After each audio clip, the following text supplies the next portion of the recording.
എല്ലാവർക്കും നമസ്കാരം. നമ്മളിന്ന് വീണ്ടും ക്ലാസ് തുടങ്ങുകയാണ്. നമുക്കിന്ന് ഉള്ളത് സ്കന്ധം 4 24-ാമത്തെ അധ്യായമാണ്. 24-ാമത്തെ അധ്യായം വായിച്ച് നമുക്ക് അതിൻ്റെ കാര്യങ്ങൾ നോക്കാം. നമുക്ക് വായിക്കാം. ഓം വിഘ്നേശ്വരായ നമഃ. ഓം സരസ്വതിയേ നമഃ. ഓം ശ്രീ ഗുരുഭ്യോ നമഃ. ഓം അമൃതേശ്വരി നമഃ. ഓം നമോ ഭഗവതേ വാസുദേവായ. അത ചതുർവിംശതിതമോധ്യായഃ. മൈത്രേയോവാച. വിജിതാശോ അധിരാജാസീദ് പൃഥുപുത്ര പൃഥുസ്രവാഹ. യവീയേഭ്യോ അദാത് കാഷ്ടാം ഭ്രാതൃഭ്യോ ഭ്രാതൃവത്സലഃ. ഹരിക്ഷയാദിശത് പ്രാചീം ധൂമ്രകേശായ ദക്ഷിണാം പ്രതീജീം മൃഗസംജ്ഞായ തുര്യാം ദ്രവിണസേ വിഭോം. അന്തർദാനഗതിം ശക്രാ ലബ്ധ്വാ അന്തർദാന സംജിതഃ.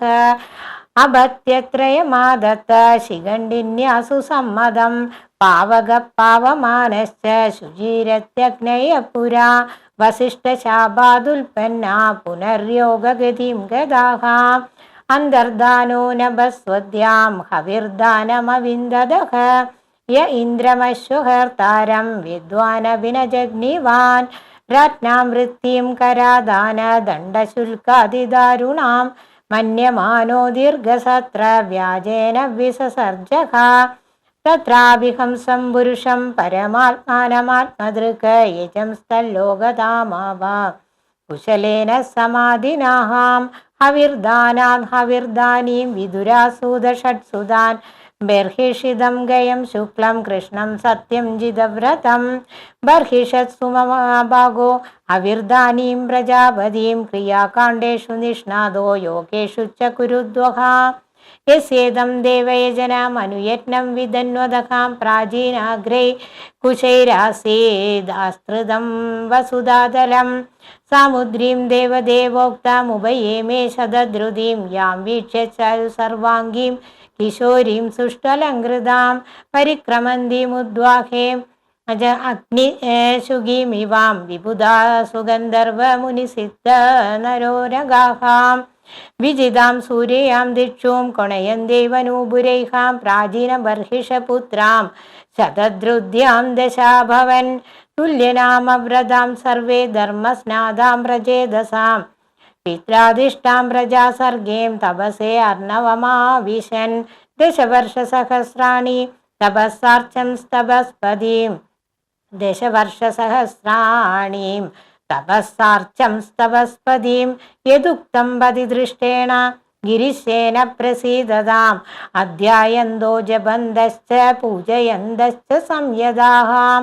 വിദുരോവാച. പ്രചേതസാം ഗിരിത്രേണാം യദാസീത് പതിസംഗമഃ. യദുദാഹഹരപ്രീത സന്നോ ബ്രഹ്മൻ വദാർത്ഥവദ.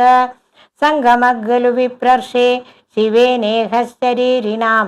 ദുർലഭോ മുനയോ ദദ്യൂരസംഗാദ്യമഭീപ്സിതം. ആത്മരാമോഭിയസ്ത്വസ്യാം ലോകകൽപ്പസ്യ രാധസേ. ശക്ത്യാ യുക്തോ വിചരതീം ഘോരയാ ഭഗവാൻ ഭവഃ. മൈത്രേയോവാച. പ്രചേതസപ്പി ദുർവാക്യം ശിരസാധായ സാധവ. ദിശം പ്രതീജീം പ്രയയുസ്തപസ്യാധൃതചേതസഃ. സമുദ്രമുപവിസ്തീർണമവശ്യൻ സുമഹൽസരഃ. മഹന്മന ഇവ സ്വച്ഛം പ്രസന്നസലിലാശയം. നീലരക്തോൽപലാംബോജ കൽക്കാരേന്ദീവരാഗരം. ഹംസസാരസചക്രാഹ്വാ കാരണ്ഡവനികൂജിതം.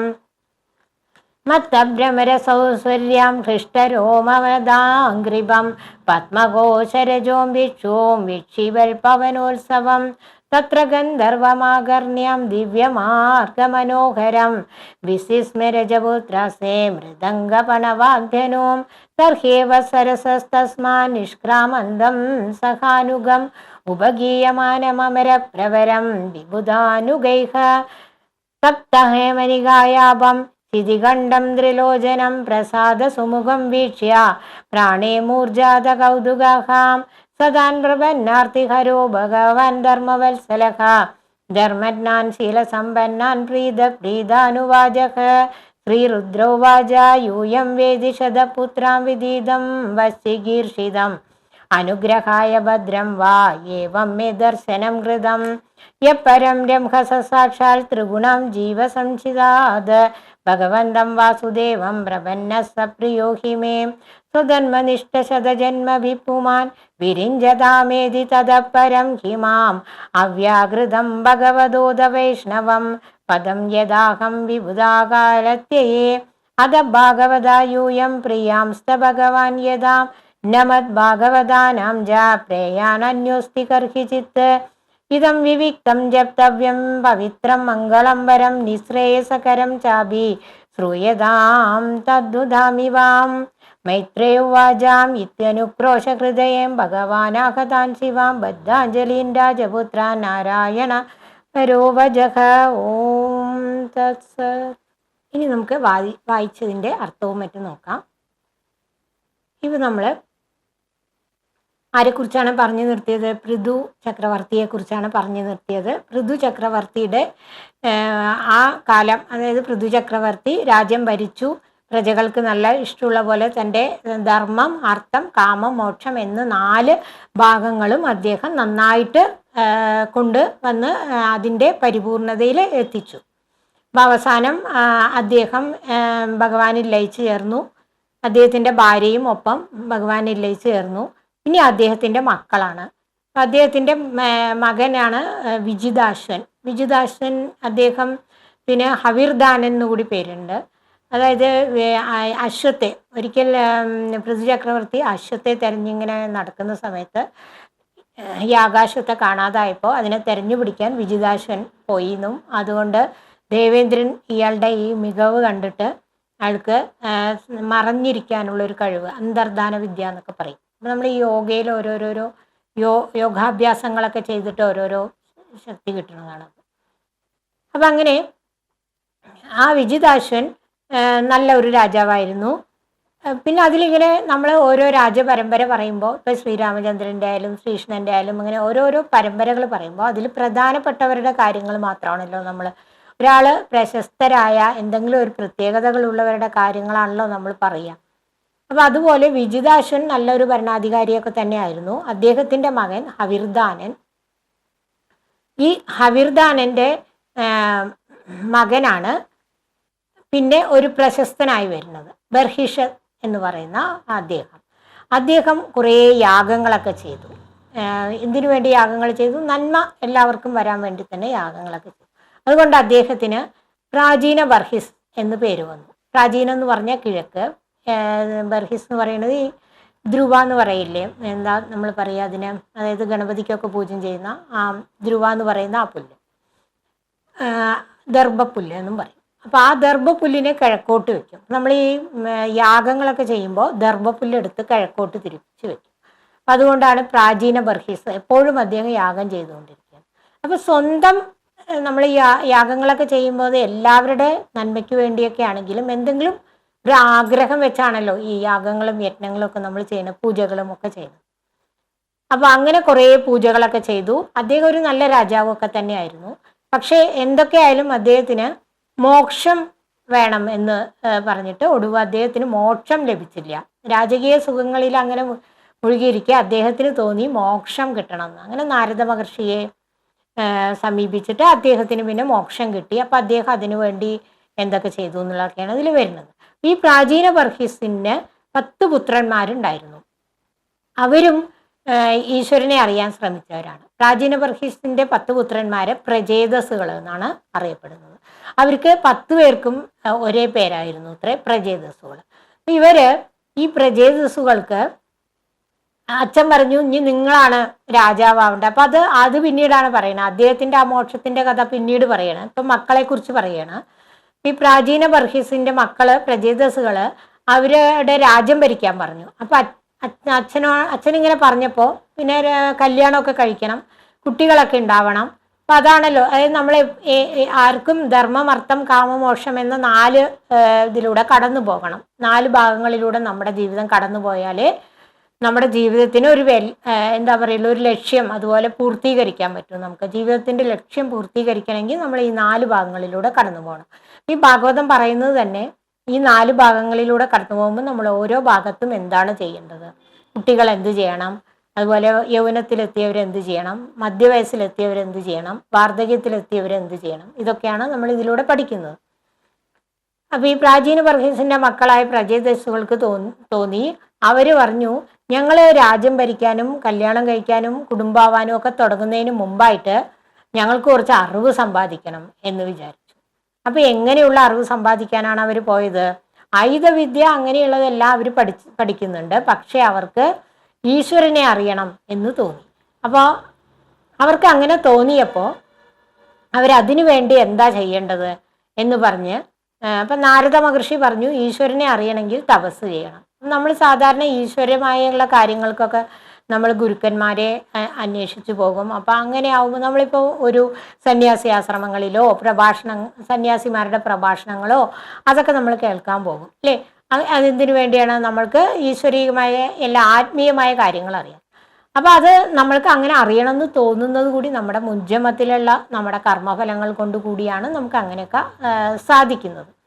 അപ്പൊ ഇവിടെ ഈ പ്രജേതസ്സുകൾക്ക് ഭഗവാനെ അറിയണമെന്ന് തോന്നി. അപ്പൊ അവരോട് പറഞ്ഞു, നിങ്ങൾ തപസ് ചെയ്യണം. ഭഗവാനെ അറിയണമെങ്കിൽ നമ്മൾ തപസ് ചെയ്യണം. തപസ് എന്ന് പറഞ്ഞാൽ എന്താണ്? നാമജപം, ധ്യാനം, അങ്ങനെയുള്ള എല്ലാം ചെയ്യണം. അപ്പൊ അതിനൊരു പ്രത്യേക സ്ഥലം വേണമെന്ന് പറഞ്ഞിട്ട് അന്വേഷിച്ചവർ ഇങ്ങനെ പോവുകയാണ്. കിഴക്കോട്ട് ഇങ്ങനെ പോകും, പടിഞ്ഞാറ് പോയി. പിന്നെ അപ്പോൾ ഒരു നല്ല ഇങ്ങനെ നടന്നൊരു സ്ഥലം കണ്ടെത്താനായിട്ട് അവർ പോവുകയാണ്. അപ്പോഴാണ് നമ്മുടെ ഈ ഗുരുവായൂരുള്ള നമ്മുടെ ആ കുളമുണ്ടല്ലോ, ഗുരുവായൂരിലെ പടിഞ്ഞാറ് തീർത്ഥം എന്ന് പറയില്ലേ, ആ പടിഞ്ഞാറ് ഭാഗത്തുള്ള തീർത്ഥക്കുളം, ആ കുളമാണത്രേ പ്രജേതസ്സുകൾ തപസ് ചെയ്ത കുളം. അപ്പൊ അങ്ങനെ ഇവർ നടന്ന് പോകുമ്പോൾ, ആ പടിഞ്ഞാറ് ഭാഗത്തേക്കായിട്ട് നടന്നു പോകുമ്പോൾ അവിടെ ഒരു നല്ല തടാകം കാണുകയാണ്. അങ്ങനെ ആ തടാകം കണ്ടപ്പോൾ ആ സ്ഥലത്തിന്റെ, അപ്പൊ അത് ഈ ഗുരുവായൂരിന്റെ ഒക്കെ ഒരു പ്രത്യേകത അതാണ്, ആ സ്ഥലം തന്നെ വളരെ പവിത്രമായിട്ടുള്ളതാണ്. പലരും തപസ് ചെയ്ത സ്ഥലമാണ്. അങ്ങനെ പ്രജേതസ്സുകള് അവിടെ തപസ് ചെയ്യാൻ പോകുന്ന സമയത്ത് ആ തടാകം കണ്ടപ്പോൾ അവർക്ക് തോന്നി, നമുക്ക് കുളിക്കാൻ ഒരു നല്ല, അതുപോലെ തപസ് ഇരിക്കാൻ പറ്റിയ ഒരു സ്ഥലമാണ്. അങ്ങനെ അവര് ആ ചിറയിൽ, പടിഞ്ഞാറേ ചിറ എന്ന് പറയും ഗുരുവായൂരുള്ള, അവിടെയാണ് പ്രജേതസ്സുകൾ തപസ് ചെയ്യുന്നത്. അങ്ങനെ അവർ അതിനു വേണ്ടിയിട്ട് ഇങ്ങനെ പോകുന്ന സമയത്ത്, അവരത് തുടങ്ങാൻ വേണ്ടി ആ കുളത്തിലേക്ക് ഇങ്ങനെ പോകുന്ന സമയത്ത് അവർക്ക് ശിവഭഗവാന്റെ ദർശനം കിട്ടുകയാണ് അവിടെ. അപ്പൊ അവർക്ക് ചിലമ്പിന്റെ ശബ്ദം, അതുപോലെ ഒരു പാട്ടിന്റെ ശബ്ദമൊക്കെ കേട്ടു.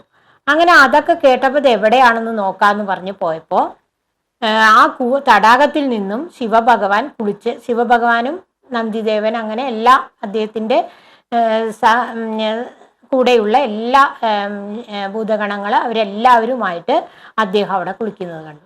അങ്ങനെ അദ്ദേഹം കുളിച്ച് ഇങ്ങനെ പുറത്തു വരുമ്പോൾ ഇവരെ കാണുകയാണ്. ഇവരെ കണ്ടപ്പോൾ ഇവരിങ്ങനെ നോക്കിയപ്പോൾ അദ്ദേഹത്തിന്റെ മുഖം പ്രസന്നമായിട്ട് കണ്ടു. അതിന്റെ അർത്ഥം എന്താന്ന് വെച്ചാൽ ഇവരുടെ തീരുമാനത്തെ ഭഗവാൻ അറിഞ്ഞു എന്നുള്ളതാണ്.